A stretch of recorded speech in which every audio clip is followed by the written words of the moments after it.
Настольны футбол, кікер, дартс электронны, бяспечны, у які могуць гуляць дзеці. У прынцыпе, прастора створана пад тое, каб і дзеці, і дарослыя маглі гуляць і знаходзіць для сябе прывабныя рэчы.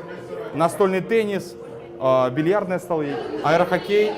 Вот гэта віртуальная зона, яна падзеленая. Тут Xbox, і PlayStation 4, і Kinect, ёсць танцы.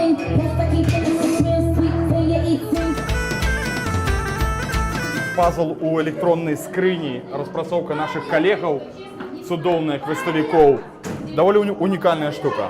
Трэба сабраць пазл, рукі унутры скрыні, вочы на экране, і там крыху ўсё гравітацыйна перавернута.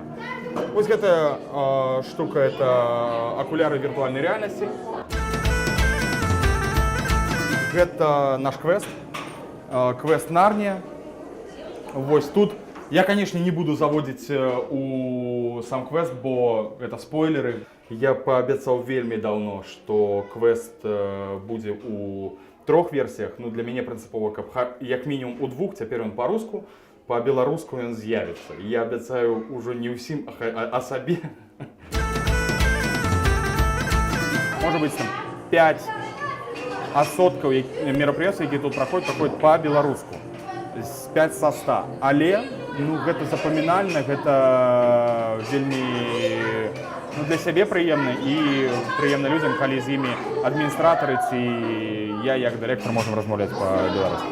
Каб кожны дзень праходзіў весела, задорна, кожны дзень як свята, як у нас на гульнявой прасторы Кувалды.